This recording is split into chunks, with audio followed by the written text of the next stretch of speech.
Hola amigos, ¿qué tal? ¿Cómo estáis? Muy buenas tardes y bienvenidos a la conferencia de hoy, jueves 10 de junio del año 2021. Bienvenidos, buenas tardes.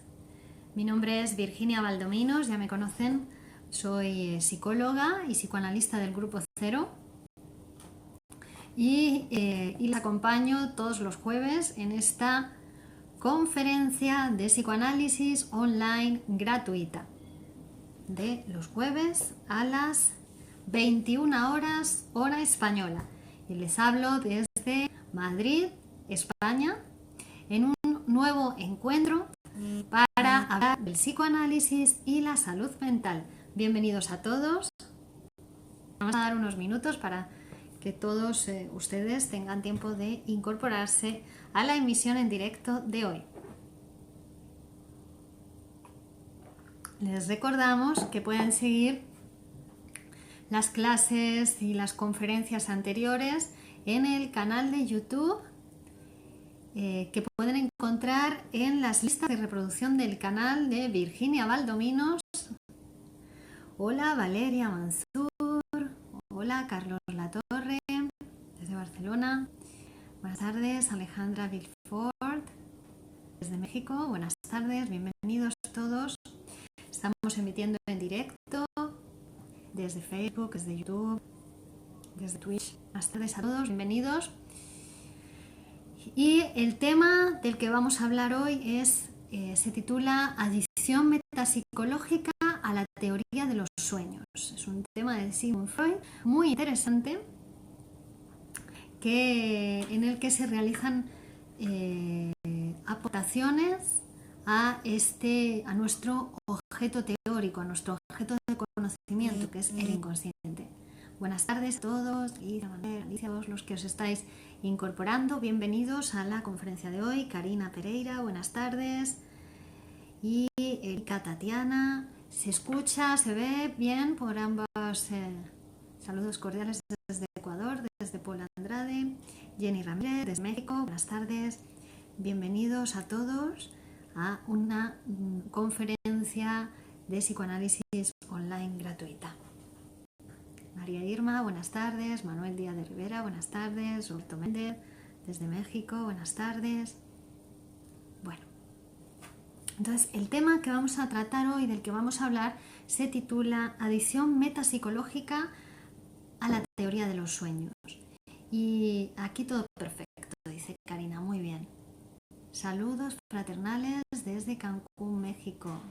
Buenas tardes, Miguel, Carlos, se escucha y se ve perfectamente. Muy bien. Argentina, buenas noches. Bien, ahora llegó la notificación. Muy bien, Galicia, estupendo. Para que os lleguen las notificaciones, tanto a través de Facebook como a través de YouTube, tenéis que activar las notificaciones que os aparecerán en el vídeo en directo. Suele aparecer una campanita. Bueno, pues si activáis esa campanita, cada vez que realizamos una emisión en directo os llegará la notificación automáticamente, os avisará siempre de las novedades.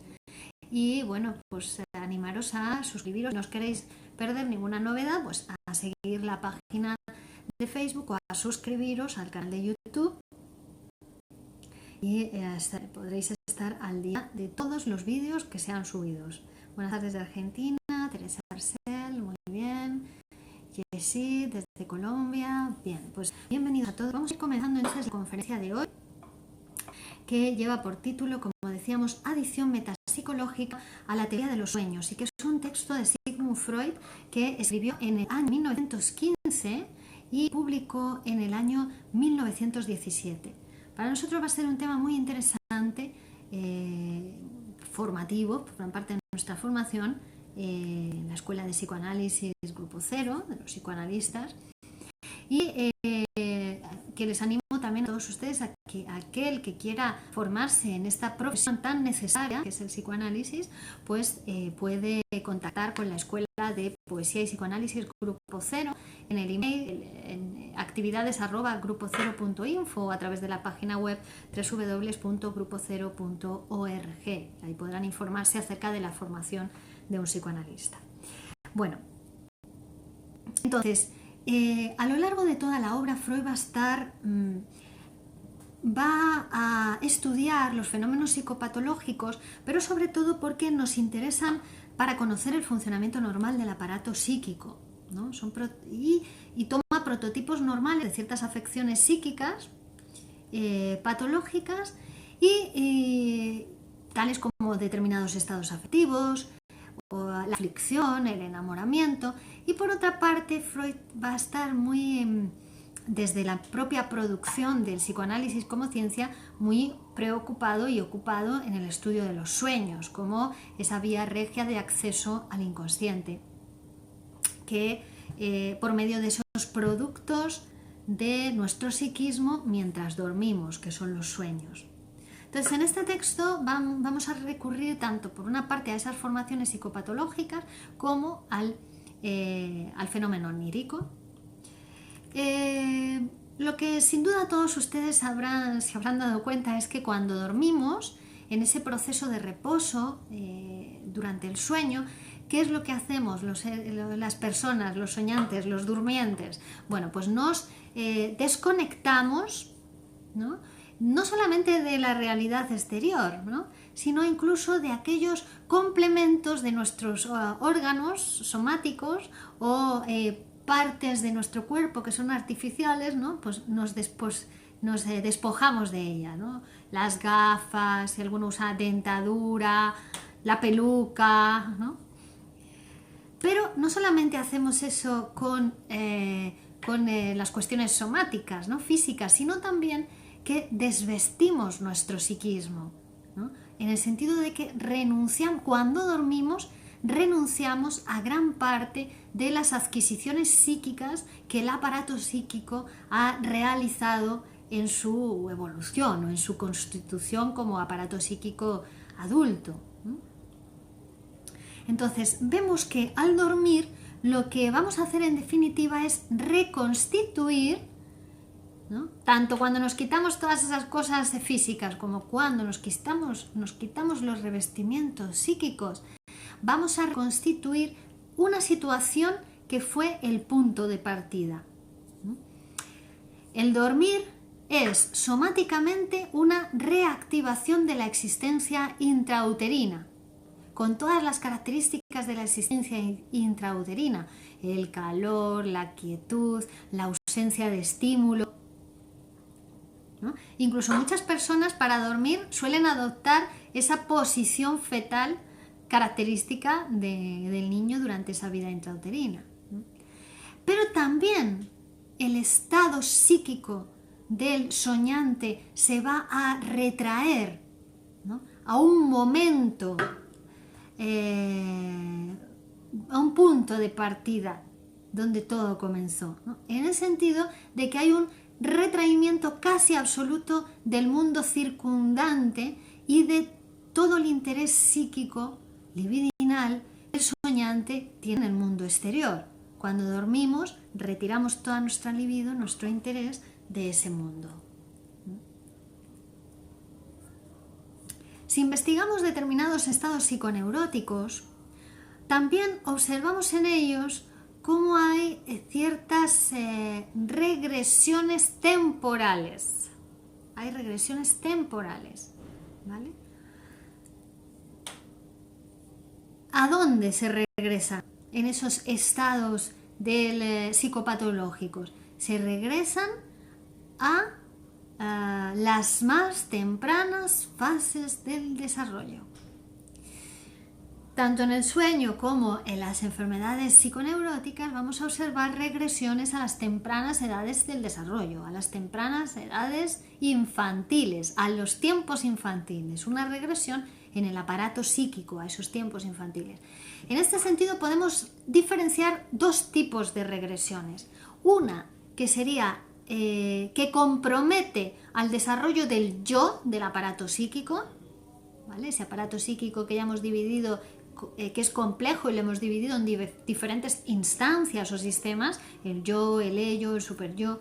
Bueno, pues hay una regresión que puede producirse en el yo del aparato psíquico y hay una regresión que puede producirse con respecto a la libido, es decir, ya compromete al desarrollo libidinal del sujeto, que esto tiene que ver con lo inconsciente, ¿no? Pulsión de vida, libido, energía sexual, también puede regresar a fases tempranas del desarrollo psicosexual infantil. ¿No? Regresión del yo, regresión de que compromete al yo, le va a llevar desde la fase de elección de objeto hasta la fase de satisfacción alucinatoria de deseos. ¿Vale? Ahora vamos a hablar de esto. Entonces, el yo queda comprometido en el sueño o en la enfermedad psiconeurótica en el sentido de que acontece en él, digamos, una regresión, ¿vale? Hasta esa fase primitiva, mítica, originaria del aparato psíquico donde el sujeto tendía, o el aparato, mejor dicho, porque el sujeto todavía no está constituido, pero el aparato psíquico tiende a la satisfacción alucinatoria de deseos. Eso con respecto a la regresión del yo. Con respecto a la regresión de la libido, también en el momento del dormir, en el estado de reposo, se regresa a la situación del narcisismo infantil. ¿Vale? Donde solamente quiere decirse que toda la libido está en esa satisfacción sexual de deseos infantiles. Bueno, los sueños, cuando estudiamos los sueños, cuando Freud nos acerca el conocimiento del aparato psíquico a través del estudio de los sueños, eso nos ha proporcionado cierto conocimiento acerca de las características del psiquismo mientras dormimos, ¿no? En el dormir. ¿Y qué hemos observado? ¿Cuáles son esas características? Primero, que el sueño es absolutamente egoísta, ¿vale? Es una cosa muy egoísta. Y todas las escenas que aparecen en el sueño, ¿no? El principal papel, es decir, el protagonista del sueño siempre es el soñante. Aunque aparezcan diferentes personajes en el sueño, siempre son el soñante. ¿Vale? Es decir, es una cosa totalmente egoísta en ese sentido. Esta circunstancia se deriva naturalmente de ese narcisismo del estado de reposo que decíamos, ¿no? El narcisismo del soñante que se desvincula de toda la realidad exterior y toda la libido objetal, toda la libido de los objetos la retrotrae hacia el yo, libido narcisista, ¿vale? El narcisismo y el egoísmo son lo mismo. Quizá el narcisismo tiene una cosa, un revestimiento de fenómeno libidinoso. Es decir, que el narcisismo puede ser considerado como el complemento libidinoso del egoísmo. Ahora te voy a responder a esa pregunta, Manuel. Si las enfermedades físicas pueden manifestarse en los sueños, sí. Claro, precisamente de ahí proviene de este narcisismo, del estado del dormir, proviene esa capacidad diagnóstica del sueño. Es decir, que aunque sea enigmático, tiene su explicación, porque el sueño nos descubre más claramente durante el reposo determinados síntomas cuando la enfermedad en una persona está comenzando, síntomas que pasan desapercibidos en el estado de vigilia. El sueño es capaz de descubrirnoslo. ¿Por qué? Porque el fenómeno onírico va a amplifica una sensación, la amplifica hasta lo gigantesco, ¿no? Amplifica las sensaciones somáticas. Y eso es un fenómeno que se produce también así en la hipocondría. Tiene un carácter, una naturaleza hipocondríaca. Porque en la hipocondría también sucede eso, ¿no? El sujeto desconecta, digamos, las cargas psíquicas del mundo exterior y las retrotrae y las acumula en el yo, en la melancolía, ¿no? Entonces, en la melancolía no, en la hipocondría. En el sueño también sucede eso, por eso el sueño es capaz de percibir modificaciones somáticas, descubrir modificaciones somáticas que de otro modo hubieran pasado desapercibidas para la persona.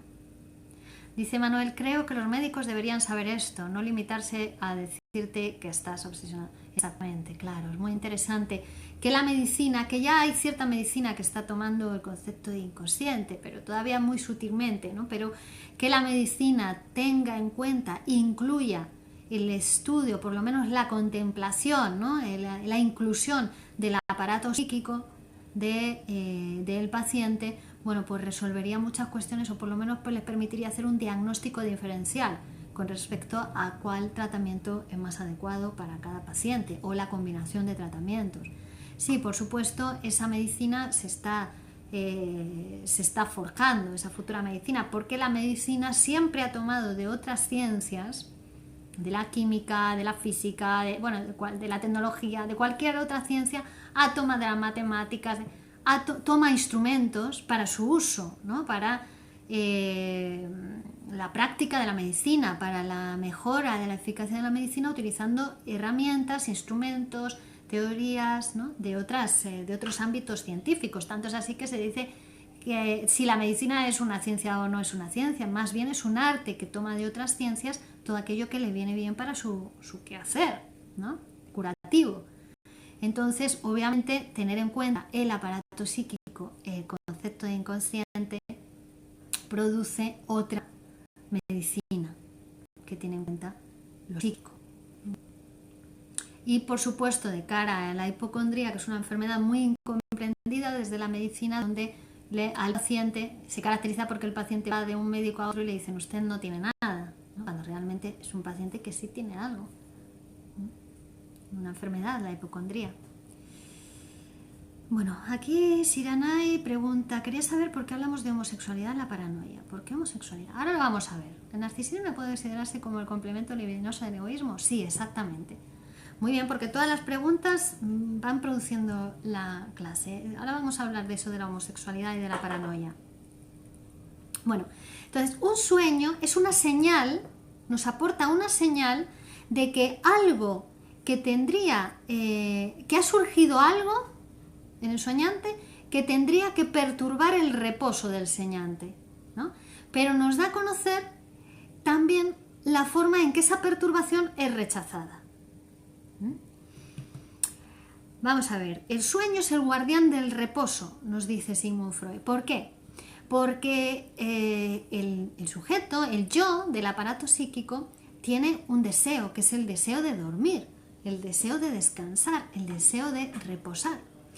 Sin embargo, hay otra parte del aparato psíquico, que es la que se corresponde con el ello, con los deseos del inconsciente, con las pulsiones, que no necesita, cuyo deseo no es dormir. Hay una parte del aparato psíquico que no duerme nunca, ¿no? Y esa parte es el estímulo principal o el participante principal para la formación de un sueño, puesto que esa parte inconsciente, ¿no? Pulsional, impulsos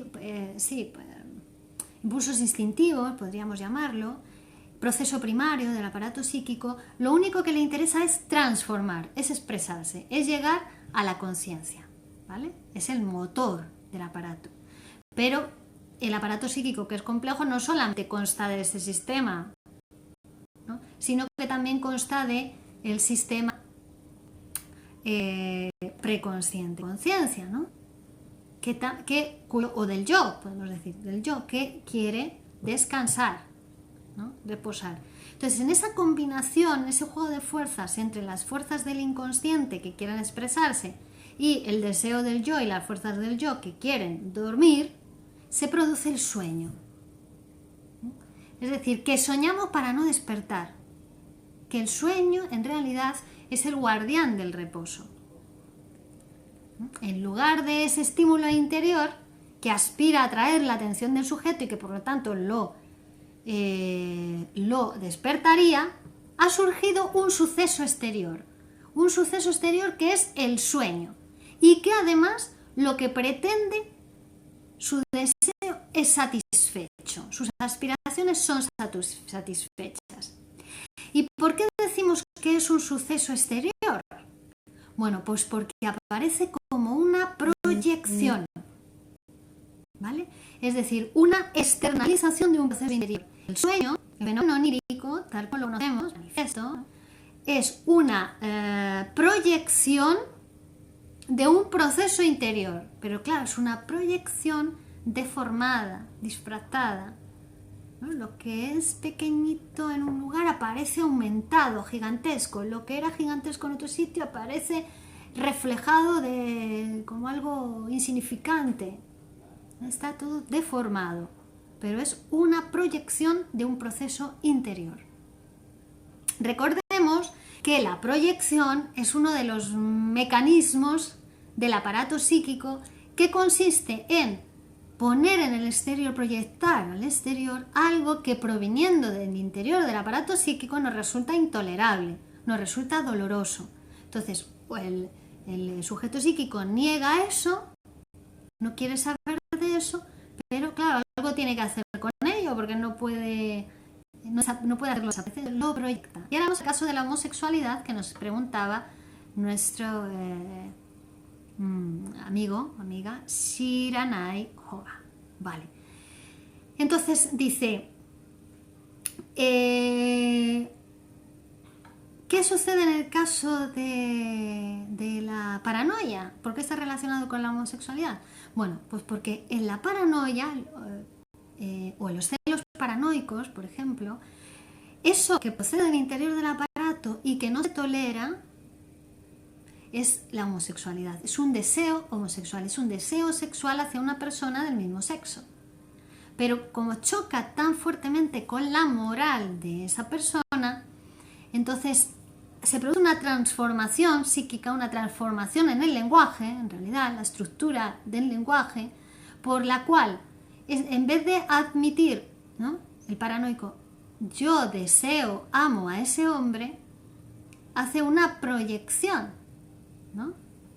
Y entonces es, mi mujer desea a otros hombres. Aparecen los celos paranoicos. O en el caso de la paranoia es, no amo yo a ese hombre, es él el que me persigue, me quiere matar. ¿Vale? Pero vemos cómo trabaja ahí el mecanismo de proyección. También, por ejemplo, en la fobia sucede eso, es un temor interior, un temor a un estímulo interior que tiene que ver con un deseo que debe ser reprimido porque está prohibido. Entonces, frente a ese estímulo instintivo interno que traería consigo un castigo del exterior, ¿no?, por parte del padre, lo que se hace es un desplazamiento, ¿no?, y se desplaza a un objeto fóbico exterior. El perro, me da miedo los perros ahora. También está trabajando ahí en el caso de la fobia histérica, una fuga contra el peligro exterior. Mariel pregunta, ¿puede significar algo soñar repetidamente que el soñante mata a alguien sin saber quién es?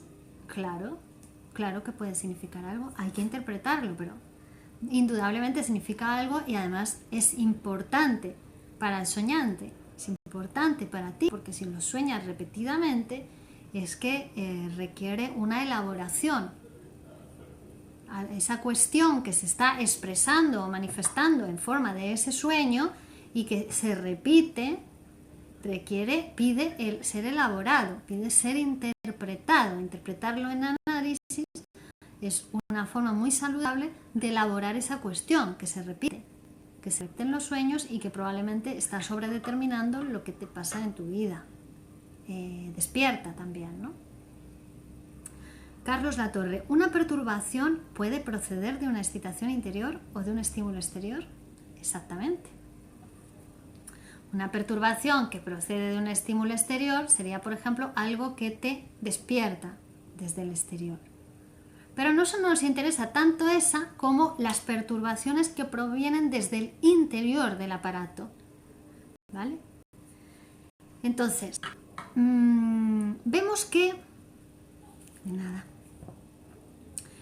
los estímulos del sueño, el sueño siempre tiene un disparador, algo que, ¿no?, desde donde empezamos a contar el sueño, a recordar. Y esos son los restos diurnos, es decir,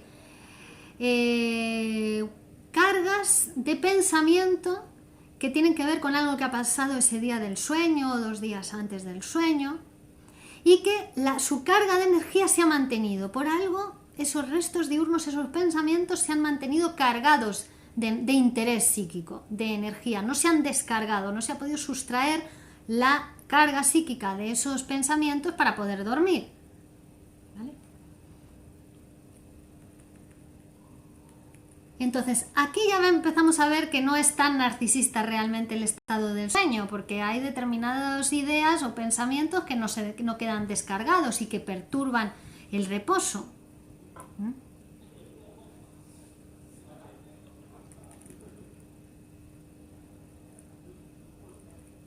Bueno, esos restos diurnos van a aparecer en el análisis, vamos a saber de ellos porque la persona los habla de ellos en la asociación libre a partir del sueño, ¿no?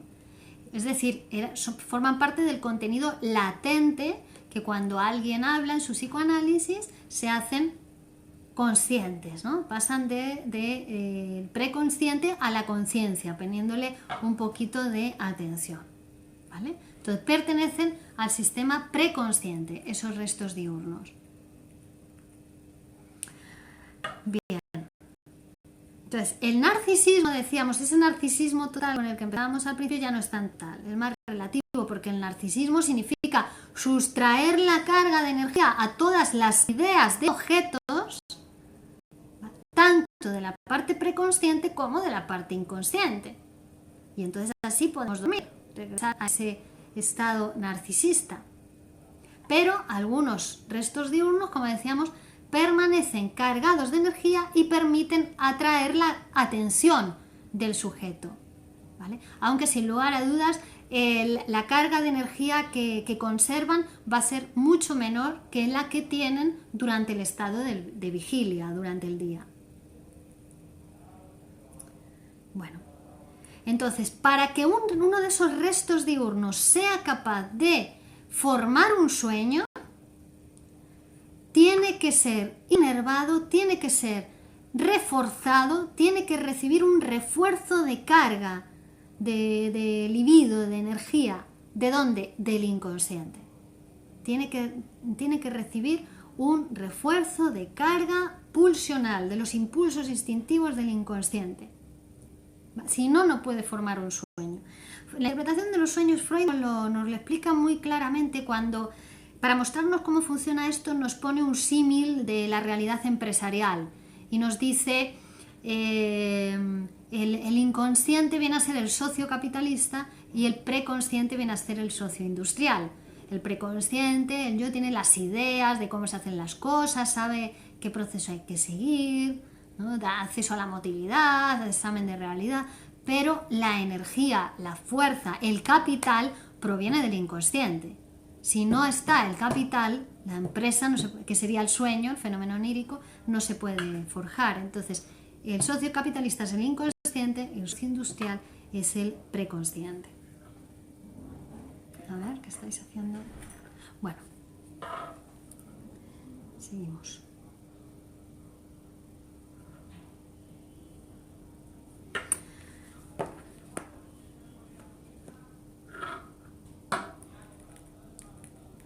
Pero, obviamente, entonces, también hay que admitir que hay una censura, ¿no? Que hay una censura que está ubicada entre el sistema preconsciente e inconsciente, que durante el reposo está muy disminuida, ¿no? Está descansando, puesto que las puertas de acceso a la motilidad están cerradas, no nos podemos mover, entonces la censura puede relajarse. Y entonces esa relación entre el sistema inconsciente y el sistema preconsciente también se hace más fluida, pero no del todo facilitada, puesto que por algo se produce el sueño. El sueño se produce porque debido a esa censura se tienen que poner en marcha los operadores del inconsciente, la condensación y el desplazamiento, para transformar el deseo inconsciente y que pase de manera disfrazada a la conciencia cuando lo recordamos el sueño. Es decir, ya es una proyección, como decíamos, una proyección deformada, distorsionada de los procesos interiores. ¿Vale?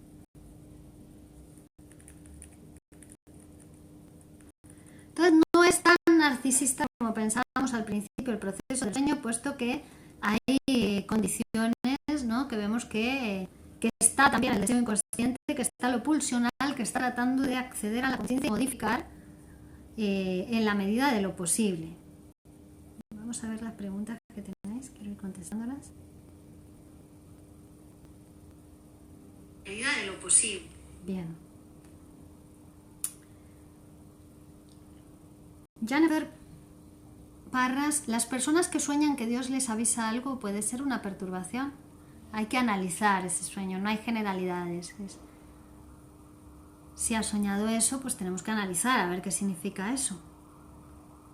Shiranai, ¿solo sería eso, doctora, con respecto de la homosexualidad o hay algo más? Es decir, ¿solo respecto a la deformación de la frase del mecanismo? Exacto, es eso. Por eso el psicoanálisis se puede transformar. Pero claro, hay que hacer un trabajo sobre esa estructura, esa posición inconsciente en el lenguaje. Pero la cuestión obsesiva que acaba de mencionar no siempre debe provenir de una cuestión libidinal, ¿cierto? Alguna vez me explicaron la neurosis obsesiva en la que básicamente la explicación era un odio extremo a X depositario de la fobia o obsesión. Sí, claro. Tiene que ver no solo con la cuestión libidinal, sino con la hostilidad dirigida hacia el padre. Y no tolerada tampoco, por eso se tiene que disfrazar, transformar. Ya no es el padre el que le da miedo a Juanito, son los caballos. ¿Vale? Pero justo lo que temía era que un caballo le mordiese en sus partes genitales, ¿no? Una representación disfrazada, desplazada del proceso de castración. Saludos desde Nueva York, de Marmar. ¿Una mujer que se la pasan acusando a otras de homosexualismo puede ella tener algún trauma con el tren? Puede ser. Si tú lo dices, puede ser, ¿eh? Hay que analizarlo. Cuando el yo renuncia a dormir por miedo, a sus sueños. Has leído el tema, Carlos? Muy bien. Bueno, pues lo que nos quiere decir Freud ahí es que hay personas que precisamente su insomnio se debe a miedo a soñar. O sea, no duermen porque esa parte inconsciente reprimida, que no obedece a los deseos de dormir, quiere manifestarse en el yo.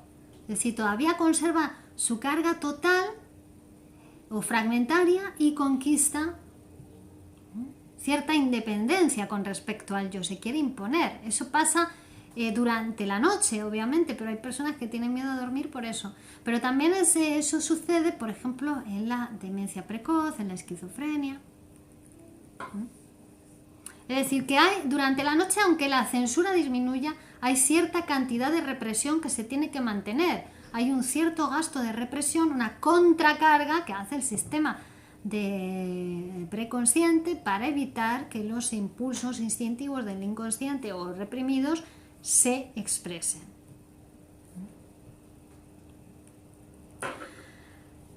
Claro, aunque también es cierto que como el sujeto está dormido y el polo motor del aparato, es decir, el acceso al movimiento, a la motilidad, a la acción en la realidad, está cerrado, pues tampoco es necesario que esa contracarga sea tan elevada como durante el día.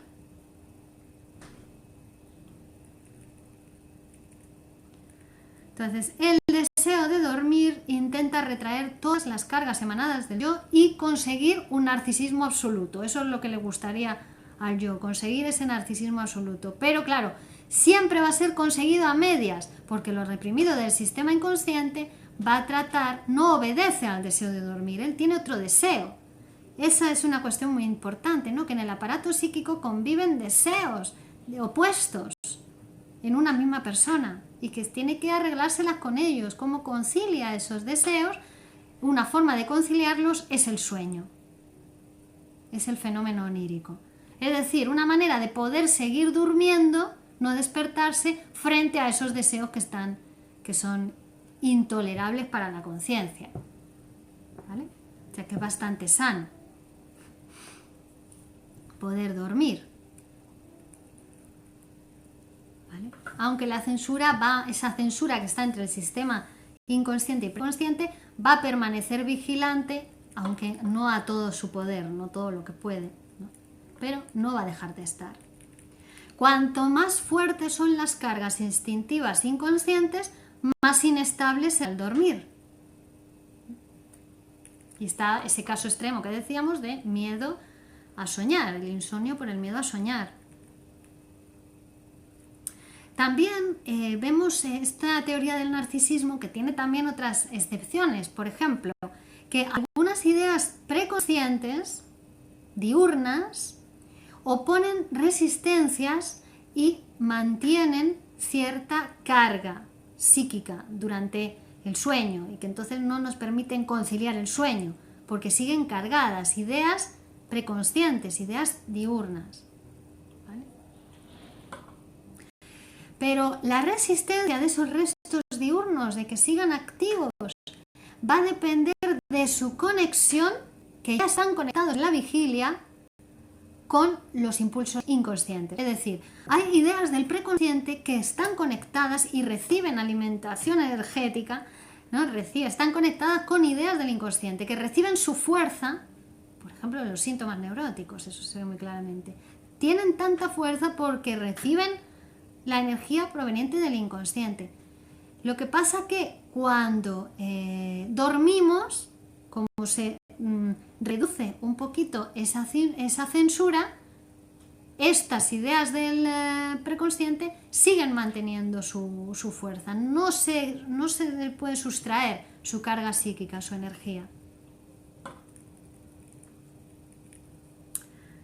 O también puede ser que haya ciertos contenidos preconscientes que después de dormirse, cuando ya nos dormimos, se establecen su conexión con el inconsciente precisamente por esa disminución de la censura. ¿Vale? En cualquier caso, el progreso decisivo de la formación del sueño va a ser cuando se constituye el deseo onírico preconsciente, es decir, ese impulso instintivo, esa pulsión procedente de lo inconsciente, se va a constituir en un deseo onírico preconsciente, que es la manera de dar expresión con el material de los restos diurnos que está en el preconsciente o en la conciencia al impulso inconsciente. Es decir, el impulso inconsciente quiere expresarse. Entonces, ¿qué material toma? El que le resulta más fácil de la conciencia, los restos diurnos, el material consciente. Bueno, ese deseo onírico del preconsciente lo tenemos que distinguir, por una parte, de los restos diurnos. Una cosa es el resto diurno y otra cosa es el deseo onírico del preconsciente, donde ya ha habido trabajo, ya es una traducción del impulso instintivo del inconsciente utilizando los restos diurnos y otro material del preconsciente. Es decir, que no estaba en la vigilia el deseo onírico preconsciente. No. Es decir, y que precisamente ahora puede mostrar ese carácter irracional, absurdo, que tiene cualquier contenido del inconsciente cuando se expresa en la conciencia. Siempre aparece como algo absurdo, como algo irracional. Y tampoco debemos confundir el deseo onírico preconsciente con los impulsos de deseo. Con los impulsos de deseo que pueden estar incluso en las ideas preconscientes, latentes del sueño, pero que siempre van a estar intensificados porque están asociados a un impulso del inconsciente. ¿Vale? Bueno, entonces, ahora, ¿qué camino sigue? A ver, tenemos por aquí alguna pregunta más.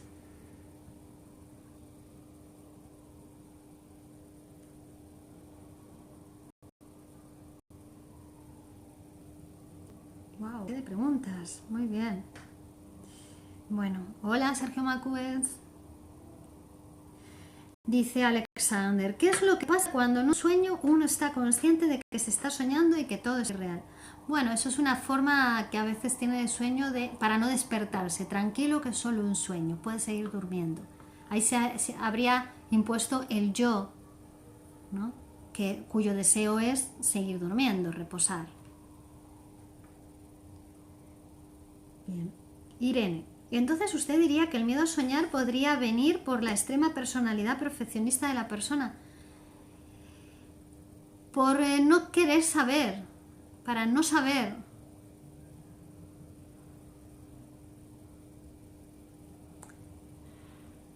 eso intolerable para él o ella. Buen día, doctora. Las personas que duermen, para no ponerse en contacto con lo inconsciente, reprimido, que es lo que se expresa en los sueños. Probablemente porque está muy clara su expresión, muy fuerte. Buen día, doctora. ¿Las personas que duermen mucho estarían en una resistencia a su realidad? Gracias, saludos desde Ciudad de México. Depende. Tiene que hablar para saberlo. Tiene que hablar. También pueden estar angustiadas. Elizabeth Dinano, a veces antes de dormir le hablo a mi inconsciente y le digo que quiero soñar con tal cosa y me hace caso, jajaja, le doy ideas. Bueno, toma tus ideas para expresarse, pero el que se expresa es él, y además de forma disfrazada, aunque tome tus ideas, Elizabeth, no es eso lo que se realiza en el sueño, no es ese el sentido del sueño, hay que interpretarlo. Aunque haya tomado tus ideas para engañarte precisamente, porque con esas ideas te ha engañado mejor.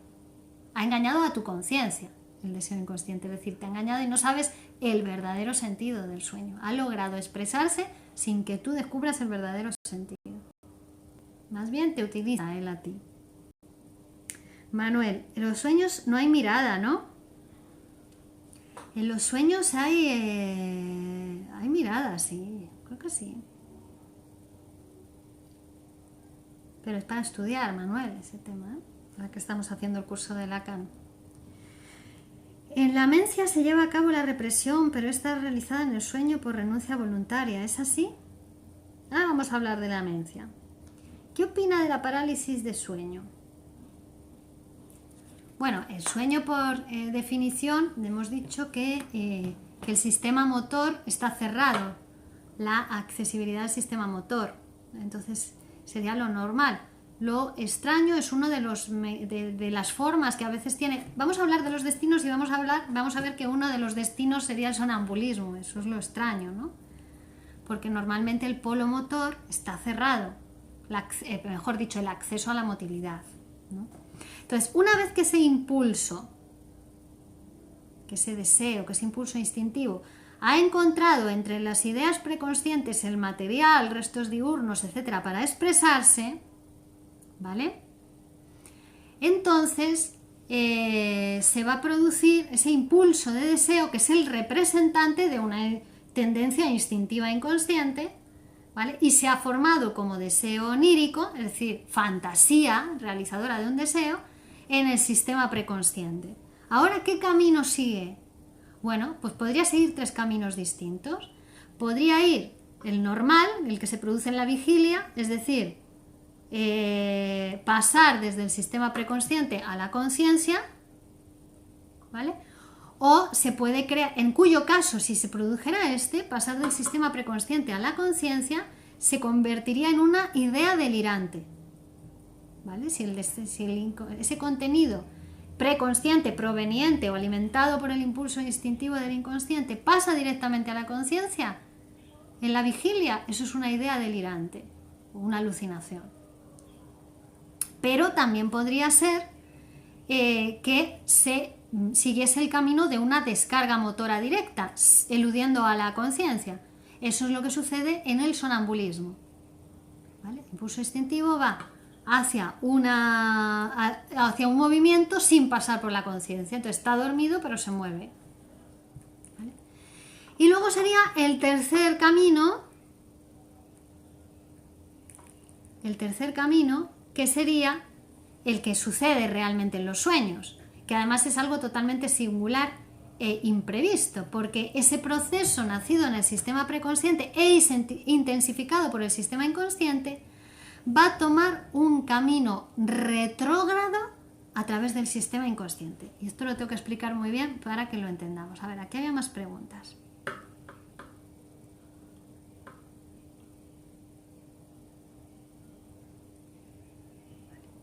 Quiero aprovechar este momento para decirte que amo tus cursos, gracias por compartirlos, soy estudiante de psicología y he preparado materias con tus vídeos. Gracias, saludos desde Uruguay. Muy bien, Facundo Curvelo. Walter Joya, doctora, buenos días. ¿Por qué en caso de Schreber se ve como mujer complemento al hombre? ¿Qué sucede en este caso? Muchas gracias. Bueno, el caso de Schreber es una una psicosis paranoica, ¿no? Porque tiene que ver con el deseo de ser una mujer también, de ser poseída por un hombre. Ahí se psicotiza Schreber, cuando sueña que es una mujer en el momento del coito. Y ahí se psicotiza con ese sueño, teniendo antes bastantes episodios de hipocondría. Tienes un curso en el canal de YouTube sobre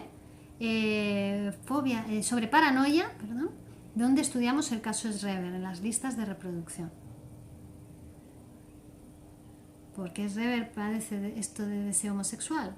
Por eso, ¿no? Es una cosa con el padre realmente, la posición femenina frente al padre. Julie, saludos desde... Pero en ese curso se explica muy bien, es que requiere una explicación compleja, son varias clases. Saludos desde la mítica Gonet, La Plata, Argentina, muy bien. Saludos desde Colombia, Roberto Méndez. En lo personal me gusta soñar y recordar los sueños para intentar analizar mis sueños, aunque no siempre puedo descifrarlos, dice Roberto Méndez. Muy bien. Bueno, vamos a pasar entonces a explicar esto de la regresión. El tercer camino que decíamos que puedes seguir ese impulso o esa idea del sueño, ¿no? Ese impulso del sueño, impulso de deseo. Bueno, este tercer camino entonces es que ahora va a tomar ese proceso que había llegado al sistema preconsciente y que está intensificado por un impulso proveniente del inconsciente, toma un camino retrógrado a través del sistema inconsciente y se dirige al polo perceptual, al polo de la percepción, que además está pegado a la conciencia, ¿vale? Esto es lo que llamamos, y Freud nos explica muy bien en el capítulo de la interpretación de los sueños, que llama la regresión. La regresión es un movimiento retrógrado que se produce en el aparato psíquico y que se produce cada vez que recordamos, cada vez que reflexionamos, cada vez que soñamos, cuando alucinamos, se produce un proceso regresivo, que en función de a qué tiempo se regrese, será un recuerdo, será una reflexión, será un sueño o será una alucinación. Porque la regresión consiste en que cuando ese impulso de deseo se encuentra cerrado, el polo motor, el polo de la motilidad del aparato, la capacidad de moverse, toma el camino hacia el polo de la percepción, es decir, persigue la identidad de percepción, la huella de percepción.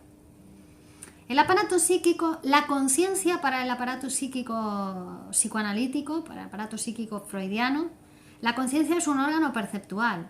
Quiere decir que es un órgano por donde percibimos los estímulos provenientes del exterior y los estímulos interiores del propio aparato.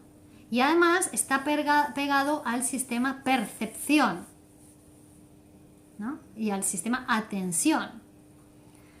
Entonces, cuando entran nuevos estímulos al aparato psíquico, la conciencia hace de receptor, pero los estímulos permanecen en la conciencia muy poco tiempo, porque si no se colapsaría. Desaparecen rápidamente, o pasan al sistema de memoria, se hacen una huella anémica, o desaparecen, ¿no? Es decir, cuando ya pasan a la memoria ya han sufrido una transformación, han pasado de un sistema a otro sistema. Bueno, entonces, cuando se produce el proceso regresivo del sueño, o la alucinación, o el recuerdo, o la reflexión, el aparato psíquico toma ese camino de volver a lo que se percibió. Intenta volver de nuevo a lo que se vio, a lo que se sintió, a lo que se escuchó. Vuelve de nuevo al polo perceptual, al tiempo intenta llegar al tiempo de la percepción. ¿Vale?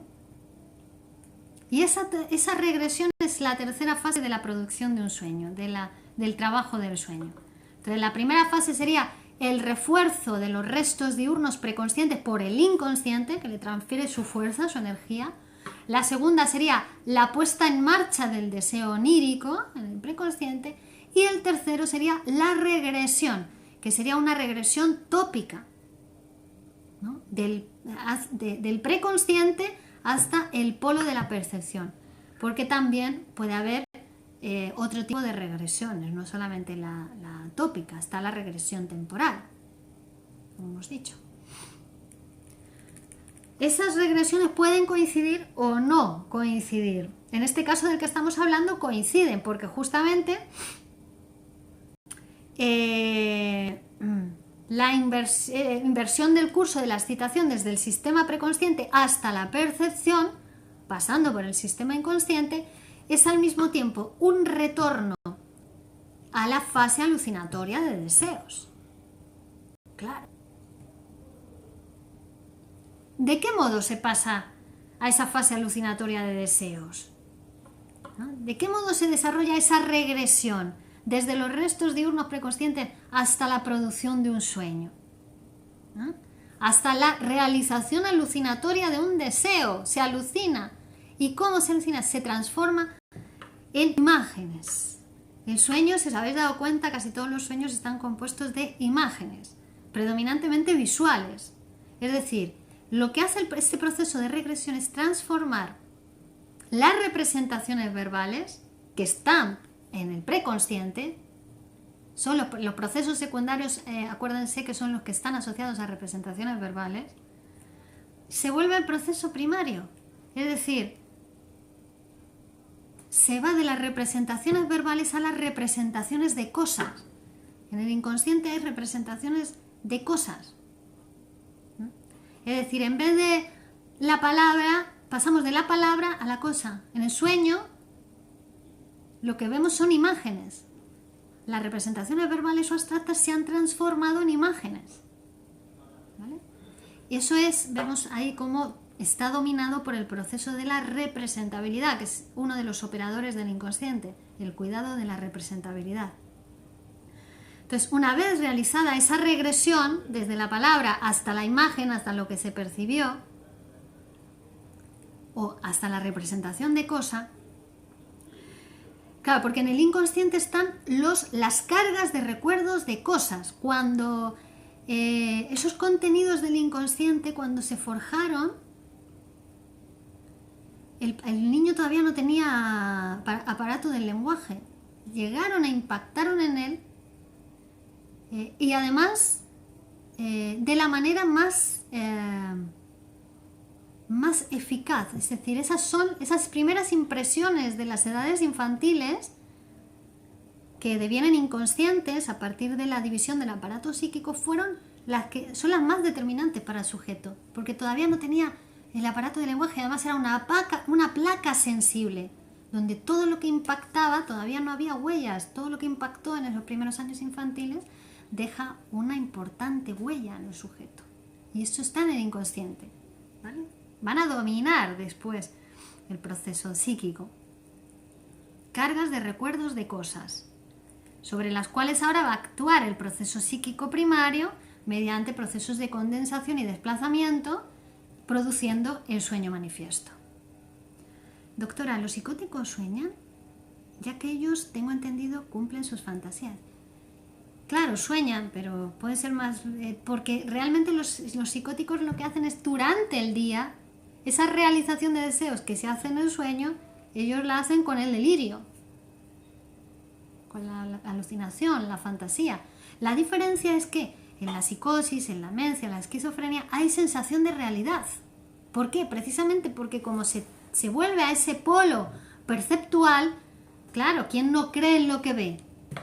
Todo el mundo cree en lo que ve o en lo que escucha, porque esté deformado. Bueno, pues al psicótico le pasa eso. Lo ve como uno ve el sueño, pero lo ve en la vigilia y cree en su realidad.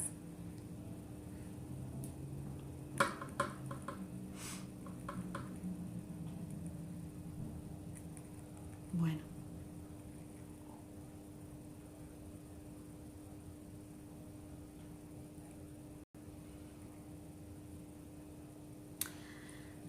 Vale. Bien. Bueno, vamos a ver las preguntas que tenéis por aquí. También nos va a hablar de algunas diferencias entre el sueño y la esquizofrenia, ¿no? Por ejemplo, esa, la sensación de realidad. Luego también que en la esquizofrenia se trabaja, se condensa, se desplaza directamente las palabras, mientras que en el sueño no es la palabra directamente, sino la representación de la cosa con la que se trabaja. ¿Vale? Recordemos que en la psicosis y la esquizofrenia hay una dificultad para separar la palabra de la cosa.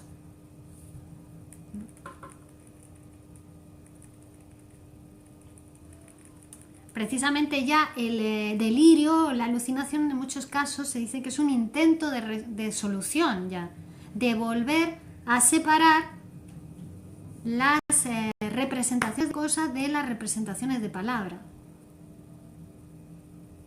Bueno, es complejo esa cuestión, ¿no?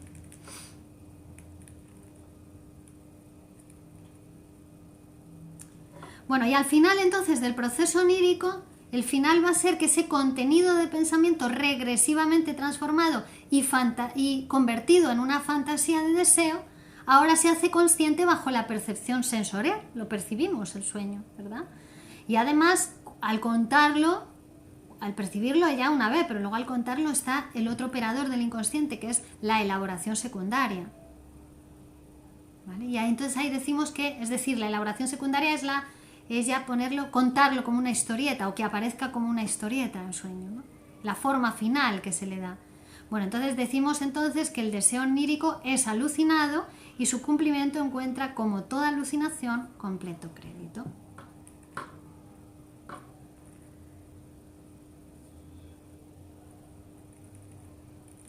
Bueno, a ver, vamos a resolver las preguntas que hay por aquí. Doctora, a ver. Si hemos contestado. Aquí, ¿qué tiene que ver el fenómeno elemental? ¿O tiene mucha relación? ¿El fenómeno elemental a qué te refieres? Manuel Díaz, mañana me veo todo esto otra vez porque me ha parecido súper denso, con cosas nuevas para mí y me he quedado cao. Muy bien, si es un tema de articulación donde Freud va... La meta es una adición metapsicológica de la teoría de los sueños. Es decir, donde está manejando diferentes niveles, nivel tópico, nivel económico, nivel dinámico. Nos está hablando de la regresión, ¿no? Nos está hablando de las cargas de objeto, nos está hablando de las representaciones de objetos, representaciones de palabras. Es un tema muy, muy, muy rico, sí. Haces bien en volver a verlo. Carlos dice, la psicosis alucinatoria de la demencia precoz surgirá cuando el yo enfermo llega a la descomposición para evitar el proceso alucinatorio. Más en la esquizofrenia sería eso. ¿Y qué es la mencia? La mencia es una demencia, una psicosis, y aquí nos trae la demencia de Maynard, no solo en este texto, sino en más textos, Freud, para hablarnos de una forma muy llamativa y muy impactante de la psicosis, donde la persona, el paciente, el enfermo, no solamente pierde su conexión libidinal con el mundo exterior, con los objetos, sino también con la representación de esa realidad en su psiquismo. Es decir, pierde la conexión tanto con la realidad exterior como en la representación que la realidad exterior tiene en su psiquismo, ¿no? Que para todos es diferente, por supuesto. Cada uno construye su representación de la realidad. Pues la realidad está fuera, pero luego queda una representación de la realidad en el aparato psíquico. Bueno, pues el enfermo se pierde tanto una como otra. Y entonces el enfermo se construye como una manera de solucionar eso, se construye un mundo totalmente regido por los deseos optativos provenientes de ello, por los centros instintivos del inconsciente. Bueno, muy bien. Estupendo. Hasta aquí el contenido de la clase de hoy. Queda muy, muy, muy bien cerradito y on time. Por aquí tenemos... Pájaro carpintero, ahora Virginia, mi madre estuvo con miedo a dormir porque decía que se iba de su cuerpo y lo veía todo. He empezado a seguir tus cursos porque tengo asma y he empezado en tratamiento psicoanalítico. Muy bien. Desde Málaga, saludos desde Málaga. Estupendo, saludos. Roberto, para el psicótico ver lo que ve en sus fantasías es la realidad, su propia realidad, exacto. ¿Qué pasa? Pero no es la realidad, es su realidad deformada. Es su realidad psíquica. También el delirio se puede interpretar, ¿no? hay una deformación también cuando la pone, porque también hay cierta censura. Pero sí, son directamente los impulsos instintivos del inconsciente los que empiezan a regir su discurso. ¿Qué pasa cuando en el sueño una palabra o un número queda grabado en el consciente y se recuerda en la vigilia constantemente? Bueno, probablemente sea una palabra o un número que se ha escuchado en la vigilia, porque el sueño no es que quedan representaciones de las palabras que se han escuchado. Entonces, seguramente que analizando va a poder asociar sobre esa palabra que se le repite. Pues si se le repite se hace significante, entonces hay que asociar sobre esa cuestión. Gracias, Virginia, un placer aprender contigo, dice Francelia Ávila. Bueno, muchísimas gracias a todos. Hasta aquí la conferencia de hoy. Ha sido un placer inmenso para mí estar con ustedes y volveremos el próximo jueves, por supuesto, en la conferencia del jueves, que vamos a comenzar a trabajar la sexualidad. Vamos a empezar a trabajar la materialidad del inconsciente, que es la sexualidad. Y bueno, para todos aquellos que quieran trabajar su psiquismo a nivel personal, bueno, pues pueden contactar conmigo a través de la página web www.virginiavaldominos.com o cualquiera de los medios a través de los cuales llegáis a comunicaros conmigo. Entonces, psicoanálisis para todos.